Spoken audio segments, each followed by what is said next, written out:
Salut les gens, j'espère que vous allez bien. On se retrouve aujourd'hui pour un update lecture avec globalement très bonne lecture, dont une qui m'a totalement brisée. Et à l'heure où je vous parle, je suis encore traumatisée, alors que ça fait, il me semble, plus d'une semaine que j'ai terminé le bouquin. Mais sinon, tout va bien. Ça fait la deuxième fois que ça me fait le coup cette année. La première fois c'était avec Babel. Est-ce que je vais avoir une lecture qui va me traumatiser tous les 2 mois? On sait pas, mais allez, let's go.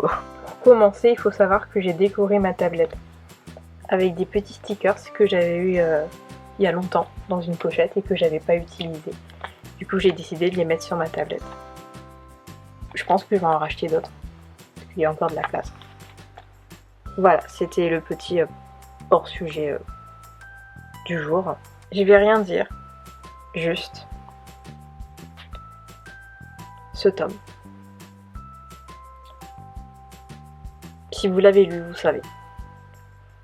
Bref, j'ai lu La guerre des clans, le cycle 4, le dernier tome du cycle 4, du coup le tome 6, qui s'appelle Le Dernier Espoir, de Erin Under, audition Pocket Jeunesse. Je suis traumatisée par ce tome, je suis brisée. J'arrive pas à passer outre, j'arrive pas à passer à autre chose, j'arrive pas à avancer. C'est hyper dur de lire depuis que j'ai terminé ce tome.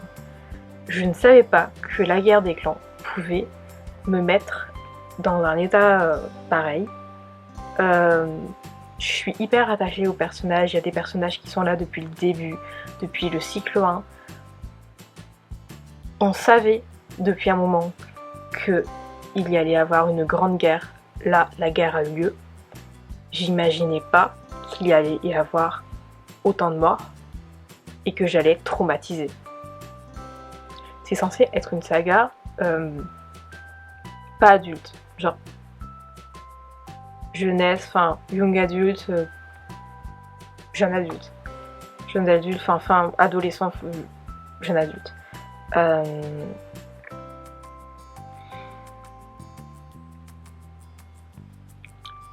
Non, juste non, on donne pas ce genre de choses à lire à des enfants.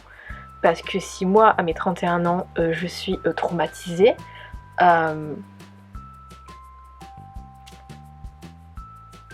comment Bref, au lieu de faire ce que je suis en train de faire actuellement, je vais vraiment vous dire mon avis sur ce livre qui m'a traumatisée. Il y a déjà une citation que j'aimerais vous lire, parce qu'elle est très vraie, incroyable, et elle est très révélatrice de ce 6e tome. Même si tout le monde savait qu'il était né dans un nid de bipèdes, il était dur d'imaginer que ce vétéran avait été un chat domestique chouchouté. Bien entendu, cette citation parle d'Étoile de Feu. J'ai énormément aimé la baston entre deux personnages super importants de la guerre des clans. Je ne peux pas vous dire lesquels, parce que c'est un spoiler, surtout par rapport à l'un des deux personnages.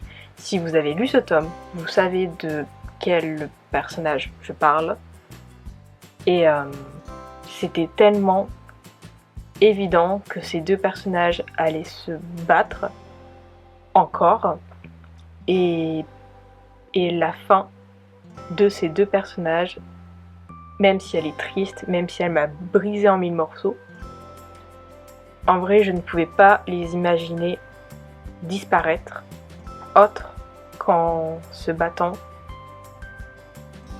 l'un contre l'autre. Voilà. Je suis déjà de base quelqu'un d'anxieuse, quelqu'un de stressé. Il faut savoir que j'ai été anxieuse et stressée sur les derniers chapitres. J'avais du mal à respirer, je tremblais, j'ai pleuré. C'est très rare que je pleure pour un livre, mais là franchement je ne pouvais pas faire autrement. Il y a des personnages qui sont malheureusement décédés dans ce bouquin qu'on suit depuis le premier tome, ou depuis plusieurs cycles, pardon, j'ai pleuré. J'ai vraiment pleuré, et là, rien qu'à y penser, j'ai encore envie de pleurer. Les batailles étaient épiques. J'ai vu des gens dire que la bataille, oui, que cette bataille était genre trop simple, qu'on est vite passé à autre chose, qu'il n'y a pas eu tant de grosses bastons que ça. Alors moi, j'ai trouvé que oui, ou alors c'est parce que j'étais à fond dans le bouquin, mais franchement, j'ai trouvé que c'était bien. Et au contraire, c'était pas trop long, c'était pas trop chiant, parce que lire des lignes et des lignes et des lignes de personnages qui se battent, que ce soit des chats ou des êtres humains dans d'autres bouquins, franchement, moi ça me saoule. Là, ça a été dit de manière précise, concrète, etc. et tout, et j'ai bien aimé. J'étais à fond dedans, j'étais en plein stress, en train de paniquer, et je trouve que c'est à ça qu'on voit si un roman est bien écrit. À partir du moment où on est en stress, en panique, en même temps que les personnages, et qu'on a l'impression de vivre l'histoire en même temps qu'eux, pour moi c'est qu'un bouquin est bien écrit, et là sur le coup c'est réussi. Automatiquement j'ai bien aimé le pouvoir des 3, parce que les 3 sont devenus 4. Je peux pas en dire plus sur ça parce que c'est une prophétie, mais j'ai bien aimé à quel point cette prophétie s'est développée, s'est déroulée, notamment avec ce 6e tome. C'est quelque chose que j'ai vraiment aimé. Ensuite, il faut savoir que j'ai lu plusieurs avis de fans dire qu'ils n'ont pas continué la lecture de la guerre des clans après ce tome. Et je trouve que c'est assez révélateur, parce que ce tome, que l'on l'aime comme moi, ou qu'on le déteste, il signe vraiment la fin d'une ère. Il y a vraiment quelque chose qui se termine avec ce tome. Donc même s'il y a des fans qui ont décidé de ne plus suivre l'aventure de la guerre des clans avec la fin de ce tome, je trouve que c'est révélateur, que ce soit en fait voulu ou non par rapport à la fin de ce tome. Je trouve que c'est révélateur de beaucoup de choses, et voilà, pour moi c'est un signe que vraiment là on est vraiment sur la fin d'une ère. Moi je vais continuer parce qu'il y a des personnages que j'aime énormément dans la guerre des clans, que j'ai envie de suivre en dépit de la mort de certains personnages dans ce tome qui m'ont totalement brisé. J'ai quand même envie de continuer l'aventure, j'aime beaucoup la guerre des clans.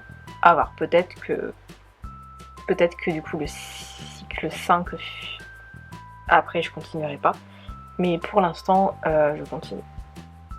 Donc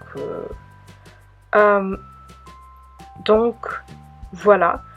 Faut savoir que vu que j'avais été spoilée d'un événement dans le cycle 4 qui s'est du coup passé là-dedans, je savais que ça allait se passer dans ce tome 6 du coup, vu que ça ne s'est pas passé dans les autres cycles. J'ai pris mon temps pour lire ce tome, mais vraiment longtemps. Je l'ai commencé le 19 février et je l'ai terminé le 23 février, alors qu'en général, la guerre des clans, en 2 jours je le termine. Après il me semble que celui-là il était quand même un peu plus long que les autres, mais en général en 2 jours je le termine. Là franchement j'étais dans le déni, j'étais vraiment en mode si je ne finis pas ce bouquin, la chose dont j'ai été spoilée ne se produira pas. Voilà, j'étais vraiment dans le déni, je voulais pas terminer ce bouquin, je prenais tout mon temps et c'est pour ça que j'ai pris du retard dans mes lectures d'ailleurs. Déjà pour ça, et ensuite parce que après la fin j'étais totalement dans un déni, et je le suis encore d'ailleurs, j'ai encore du mal à lire. Voilà, c'est très compliqué, la fin du cycle 4 est très compliqué pour moi.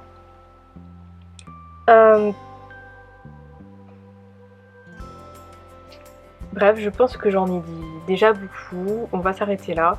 C'était un tome incroyable.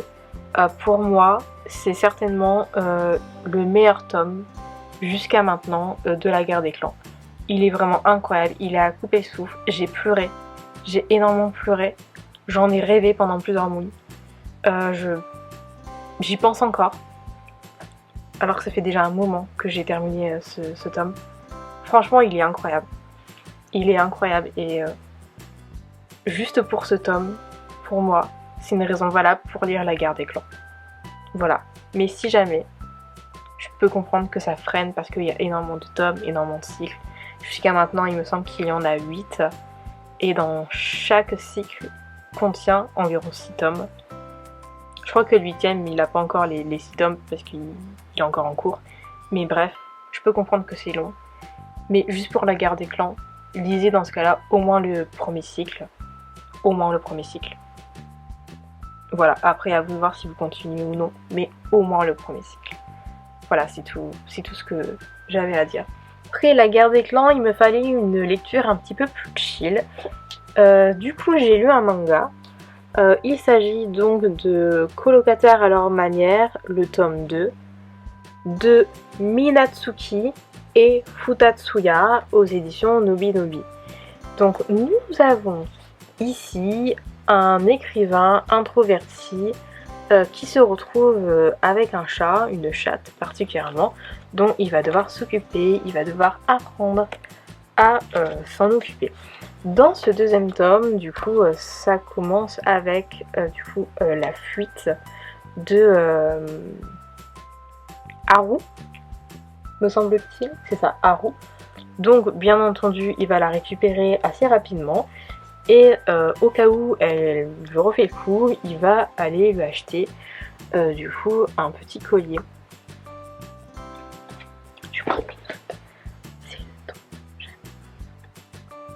Entre temps, il se rend également chez la vétérinaire pour la première fois. La vétérinaire lui dit qu'elle est un petit peu grassouillette.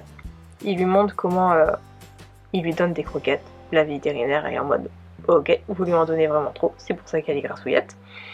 Bref, voilà, c'est un tome qui est super mignon, super petit et tout. J'ai beaucoup aimé. Sabaru apprend lentement à s'occuper de Haru, mais il apprend.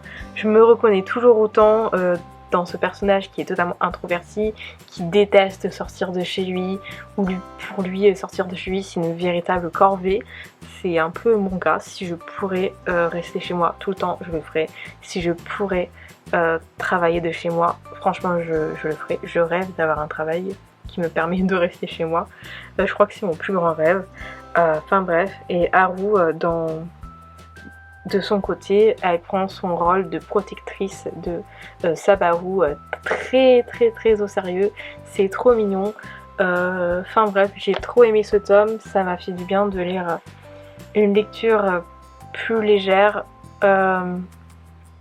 après La Guerre des Clans. Même si j'y pensais toujours tout de même en lisant ce tome, ça m'a quand même fait du bien.